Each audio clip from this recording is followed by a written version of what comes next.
good to have you join me on Global News and Zuma Nigeria. We begin with West Asia. Israel holds exports from Gaza. Solomon Islands MPs probe replica Chinese guns. ASEAN summit. Malaysia calls for stronger steps. Moscow down 3 Ukrainian drones. And Putin says Ukraine counter-offensive a failure. Stay with me for these and more stories. Talking Israel-Palestine conflict, the Army and Defense Ministry said in a statement that Israeli forces have ordered the halt of all commercial goods leaving the Gaza Strip after a suspected attempt to smuggle explosives. Israel's military, which controls the crossing points between Israel and the Palestinian region, detected many kilograms of high-quality explosives hidden within a clothing delivery carried by 3 trucks at the Kerem Shalom crossing, the Army and the ministry said in a statement on Monday. The suspension of all commercial deliveries from Gaza to Israel is being carried out to permit security adjustments to be made at the crossing, according to the statement. Deliveries will resume in accordance with subsequent situation assessments, it added. Palestinian border officials said they were told by Israel that the crossing will be shut until further notice. The Kerem Shalom crossing is the only point of export of goods from Gaza, which has been under a crippling Israeli blockade since Hamas seized power there in 2007. The blockade has demanded a huge economic toll, and most Palestinians in Gaza depend on foreign aid. The closure of the crossing points for goods comes amidst rising tensions in the occupied West Bank and increasing violence that has seen at least 225 Palestinians killed so far this year. At least 32 Israelis, a Ukrainian and an Italian have also been killed during the same period. Matthew Whale, Solomon Islands opposition leader, has called on the country's police commissioner to come clean about whether China secretly shipped genuine firearms to Honiara last year after investigations reveal fresh details about the shipment. Last week, investigations showed that at the time of the shipment in March 2022, United States diplomats believed the firearms were in fact real pistols and rifles and not replicas envisioned for training purposes as claimed by the government. The U.S. Embassy in Papua New Guinea said in a diplomatic cable that the weapons in the photo were packed in wooden crates, appeared real and had unique serial numbers, according to reports. U.S. officials also believe that replica firearms later displayed by the Royal Solomon Islands Police Force RSIPF to suppress the controversy were not the same as the guns in the shipment, and questioned why the weapons had been offloaded in the middle of the night without proper documentation.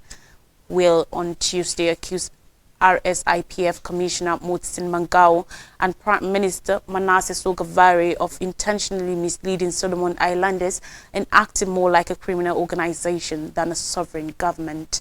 When the various institutions entrusted to protect us are implicated in such deceptive acts, it becomes clear that this government cannot be trusted, especially on matters as critical as national security, Will said. In a statement, Peter Keniloria Jr., another opposition MP, called for a commission of inquiry to get to the truth of the controversy. Moving ahead, Malaysia has called for strong measures against Myanmar's generals, saying obstacles they created have blocked the implementation of a plan to restore peace over 2 years since the military seized power in a coup. The unusually direct message from Malaysia came as members of the Association of Southeast Asian Nations, ASEAN, started meeting in Jakarta for their annual summit, with tensions over Myanmar as well as the situation in the disputed South China Sea straining the 10-member alliance. Malaysian Foreign Minister Zambari Abdul Kadir said, according to reports, that Malaysia and other member countries gave their views that we cannot allow this to continue without strong and effective measures imposed on the junta after the group's foreign ministers held talks in the Indonesian capital. Zambari did not name the other ASEAN members that shared Malaysia's view. Senior General Min Aung Hlaing, who led the February 2021 coup against Myanmar's elected government of Aung San Suu Kyi, agreed to the so-called 5-point consensus to end the crunch in Myanmar at a special ASEAN summit 2 months later. The military has made little attempt to implement the plan, and violence has only increased, with the military battling armed civilian groups opposed to its power grab. It has been accused of war crimes for its attacks on civilian populations. Zambri said the lack of progress on the implementation was because of obstacles created by the junta. Myanmar joined ASEAN under a former military regime in 1997, but the removal of Aung San Suu Kyi's government after a period of reform has proved a key challenge for the organization, emphasizing divisions between the more authoritarian and democratic countries in the group. Experts said this week's summit was a last chance for ASEAN to show it was capable of taking meaningful action on Myanmar. Debbie Stothard, founder and coordinator of Altasin Burma, a civil society network supporting human rights in Myanmar, said, at this time, the illegal junta is playing a divide and rule game with ASEAN and the rest of the international community. On Tuesday, ASEAN leaders began their summit with fresh data from the Assistance Association for Political Prisoners, showing at least 4,035 people had been killed since the coup. The regional leaders will be joined later this week by leaders and top officials from partner countries including China, Japan and the United States. The presidents of the US and China will not be attending. Vice President Kamala Harris will replace US President Joe Biden, while Chinese Premier Li Qiang is taking part instead of Chinese President Xi Jinping. China is a key player in the dispute over the South China Sea and has been accused of deploying aggressive and dangerous maneuvers to stake its claim. A new Chinese map of the region has also created upset in Southeast Asia by showing almost the entire South China Sea to be Chinese territory. ASEAN members Brunei, Malaysia, the Philippines and Vietnam also claim parts of the sea. Moving now to Russia-Ukraine war, at least 3 Ukrainian drones were shot down in the latest attempt by Kyiv to attack sites in Moscow, Russia's defense ministry said. Early on Tuesday, the ministry said that air defense systems destroyed 2 drones over the Kalunga and Tver regions, which border the Moscow region. A third drone was shot down closer to the Russian capital over the Istra district of the Moscow region. It added, Moscow's mayor Sergei Sobyanin said the attack drones which aimed Moscow were destroyed according to reports. Sobyanin said there had been no casualties according to initial information. Debris from the downed drone in the Istra district damaged a household, he said, and drone debris in the Tver region fell in the Zavidovo village. According to reports, Zavidovo is home to Rose, an official residence palace of Russian President Vladimir Putin. Putin's main residents are the Novo Ogaravo residence in the Moscow region, as well as the Grand Kremlin Palace, where official events are held. Russian news agencies also reported on Tuesday that almost 50 flights were cancelled or postponed at the 4 major airports around the capital, Vnukovo, Domodedovo, Sheremetyevo and Shukotsky. Operations resumed later in the morning. Drone attacks on Russian territory have become an almost daily occurrence in recent weeks and disrupted flights in and out of Moscow, as well as caused damage to residential and commercial properties in the capital city and other regions of the country. A huge wave of drones reportedly destroyed 4 Russian military heavy transport aircraft last week at an airfield in Russia's western Kursk region, located roughly 660 kilometers, some 411 miles north of the border with Ukraine. Ukraine rarely takes direct responsibility for such attacks within Russian territory and areas of Ukraine annexed by Moscow.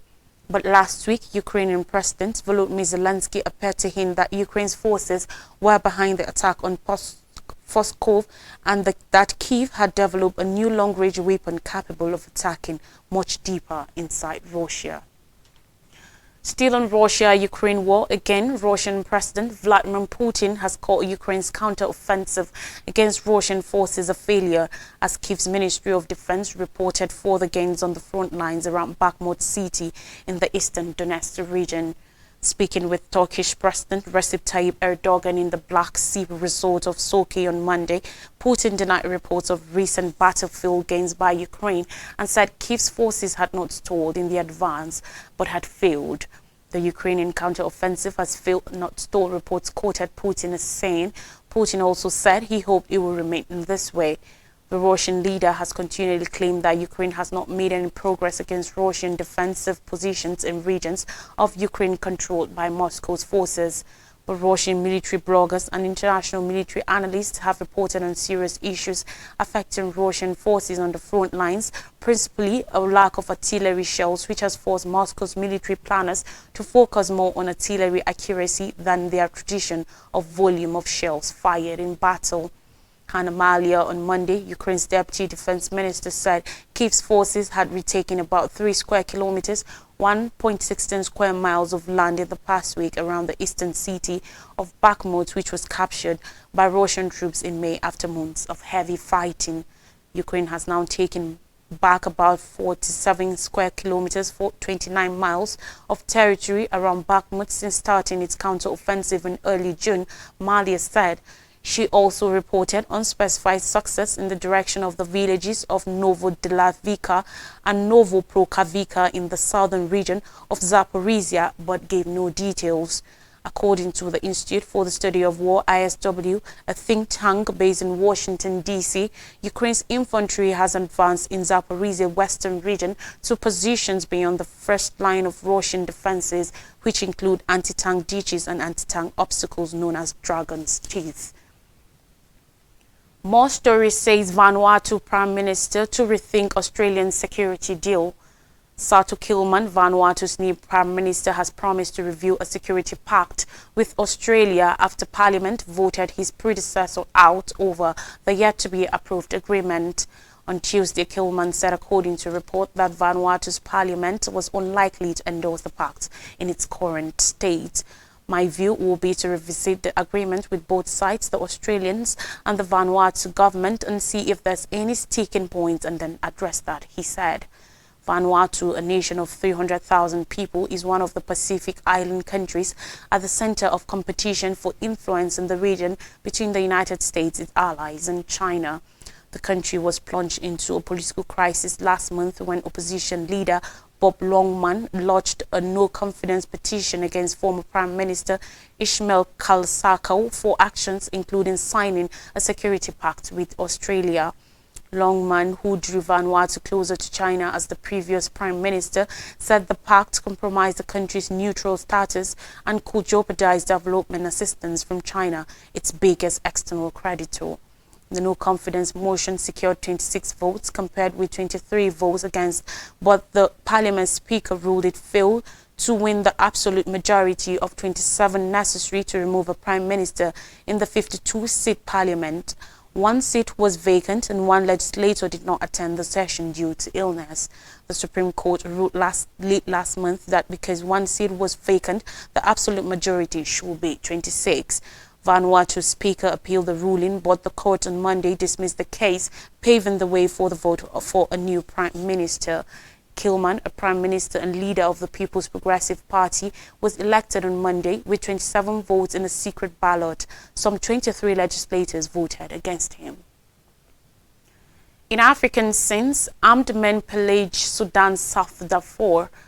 The Sudanese army on August 21st killed about 24 civilians shelling a market in Nyala, the capital of South Darfur. Residents believe that fighters from the paramilitary Rapid Support Forces were nearby during the attack, but none was killed in it. 2 days later, some 30 civilians, mostly women and children, were reportedly caught in a crossfire between the RSF and the Sudanese Armed Forces SAF while hiding under Tabor Bridge, part of which fell, killing everyone underneath. The armed forces are going toe-to-toe in South Darfur, a traditional RSF stronghold, as the battle for control of Sudan. The RSF and allied Arab militias control most of Nyala, but the army is relying on its artillery and air force to capture a region it neglected for decades, with civilians and those trying to help them caught in the middle. The widespread fighting for Nyala has drawn in Arab militias assumed to be allied with the RSF that take advantage of the chaos to pillage and loot, residents said. RSF fighters are also being accused by civilians of storming into people's homes to loot or turn them into outposts. Similar RSF behavior has been widely reported in Khartoum, the national capital. The RSF has drawn declarations of support in Nyala from several Arab tribes despite the allegations. The RSF's traditional support base exacerbating fears that the conflict could spiral into an all-out, multi-dimensional civil war across ethnic or tribal lines. Ahmed Gauja, a human rights monitor from Nyala who escaped to the Kenyan capital Nairobi 2 months ago, said Arab tribal leaders tend to side with the RSF for financial gain and hope that they will be protected if they are collectively targeted by the army. Niger post-coup PM hopes for deal with ECOWAS. On Monday, Niger's military-appointed prime minister said he saw hopes of a deal with the West African bloc ECOWAS, which has threatened to use force to restore civilian rule after a coup in July. Prime Minister Ali Mohamed Lamin Zain said, and I quote, "We have not stopped contacts with ECOWAS. We are continuing contacts. We have good hopes of reaching an agreement in the coming days," he said, according to reports from NAMI. ECOWAS, the economic community of West African states, has enforced heavy sanctions against Niger after rebel soldiers on July 26th overthrew Mohamed Bazoum, the country's democratically elected president. It has also warned numerous times of intervening militarily to reinstate Bazoum, but only if peaceful attempts to resolve the crisis fail. A key question in the crisis is the timeline for returning to civilian rule. Nigerian President Bola Tinubu, who is also the present chairman of ECOWAS, last Thursday suggested a 9-month period such as his country underwent in the late 1990s. The president sees no reason why such cannot be replicated in Niger if Niger's military authorities are sincere, the Nigerian presidency said in a statement. Algeria, Niger's influential northern neighbor, has proposed a 6-month transition. The military rulers so far have not responded to the suggestion, having previously spoken of a 3-year handback period. ECOWAS has taken a hard line with regard to Niger following a cascade of coups in its region since 2020. The military has taken power in Mali and Burkina Faso, where, like Niger, losses among the armed forces are surging in the face of a long-running jihadist insurgency. An uprising also took place in Guinea in 2021 after the country's octogenarian President Alpha Conde ran for a 3rd term in office, a move that opponents said breached constitutional limits. Let's take a quick one. When we come back, I'll bring you more stories, particularly from Nigeria. Please stay with us.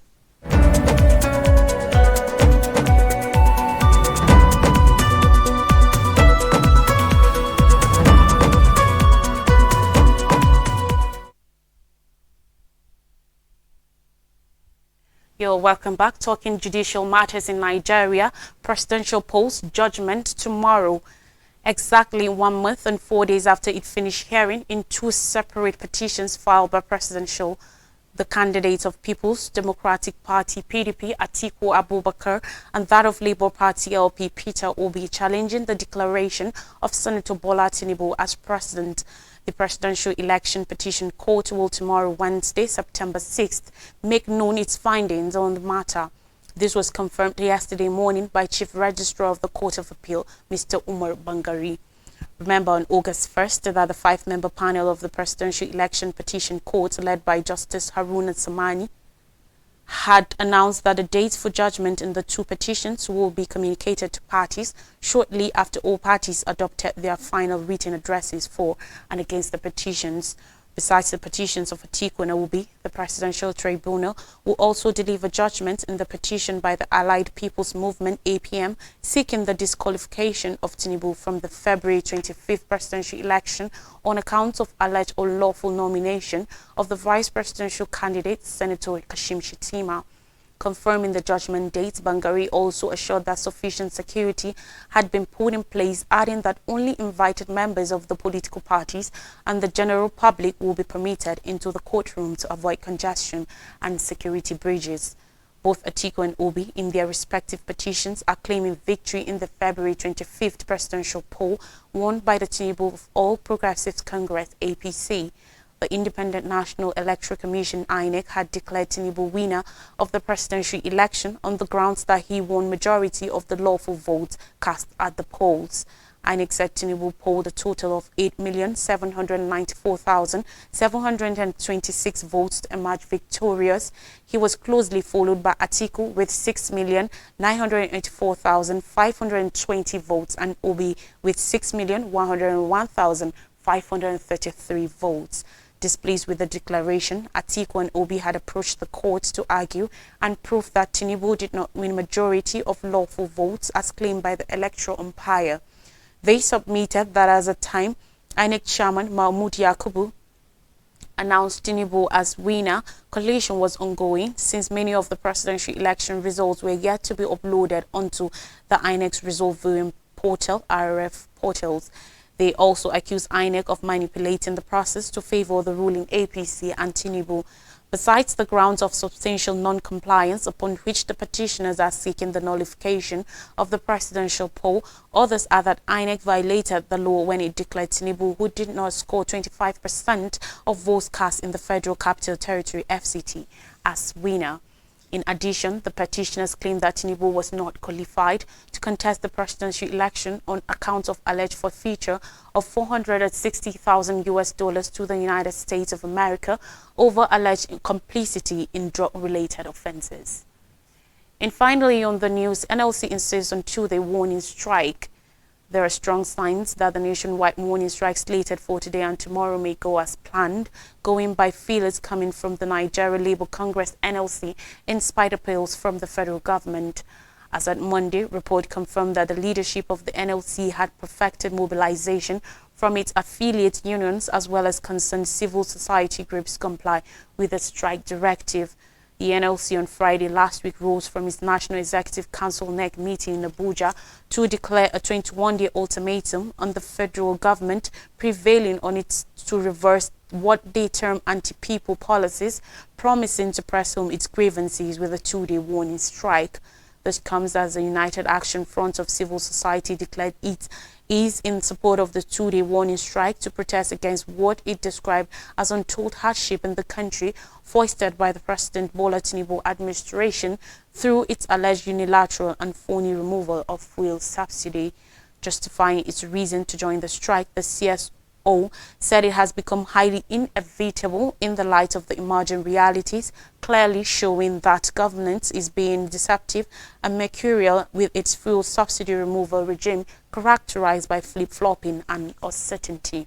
But in an attempt to reduce the tension created by the proposed two-day warning strike, Simon Lalong, the Minister of Labour and Employment, called a press conference where he stressed some of the measures being taken by his ministry and the federal government to ameliorate the sufferings of the people.